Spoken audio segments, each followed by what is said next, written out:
So, some things to keep in mind as we move forward, whether it's with outdoor church or when we finally get back inside of our building. The first is if you are ill, we ask that you please stay home. For your safety, because if you're sick, your immune system's obviously lower, so we don't want you to get something worse.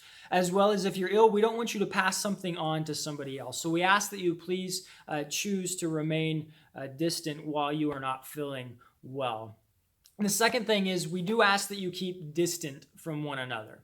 Now, we're not saying the 6 foot social distancing rule. We're not saying that. But what I am saying is that you choose, especially if you're a hugger or a handshake or somebody who's very physically affectionate with other people, we ask that you would kind of bring that in check a little bit because ultimately we don't want to stand in somebody's way from feeling like they can come back and gather together with us. You know, we don't want people coming in and seeing people giving hugs and handshakes all around and feeling, okay, this is not a place where I belong because I don't feel safe because my immune system or whatever is not good enough to be with this group. And so we don't want to stand in other people's way of worshiping just as they don't want to stand in your way of worshiping. So I'm going to lead by example in this. I'm going to choose over the next few weeks to not give hugs, not give handshakes, to do the best that I can to remain distanced from everybody so that people can feel like they can come here and we don't drive them away by something as simple and as silly as a hug or a handshake. So help us, if you will, by doing those things as we move forward. And I think it'll help us begin to transition back. You know, over time, things are going to change. It's going to get more and more relaxed over time.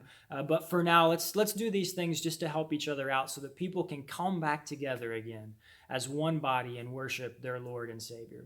We would appreciate that greatly. Thank you.